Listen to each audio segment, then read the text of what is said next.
আচ্ছা, আমরা এক ভিডিওটি দেখলাম, সেখানে কি বলা আছে, অনেক কিছু স্বয়ংক্রিয় বা অটোমেশন দেখা যাচ্ছে। আমার গুলো সেগুলো একজন রোবটই করছে, বা ফ্যাক্টরিতে কাজগুলো স্বয়ংক্রিয়ভাবে উৎপাদন করা হচ্ছে। এই ব্যাপারটা আমরা এখানে দেখানো হচ্ছিল ভিডিওতে। আমাদের বিষয়টা ছিল যে ফোর্থ ইন্ডাস্ট্রিয়াল রেভলিউশন বা চতুর্থ শিল্প বিপ্লব।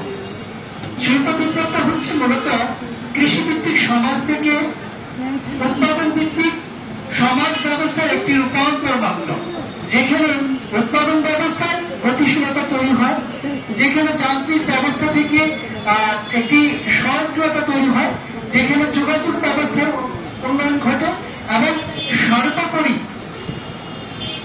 মানুষের জীবনযাপন বা উন্নয়নের ক্ষেত্রে একটি গুরুত্বপূর্ণ অনুঘটক বা ভূমিকা পালন করে থাকে।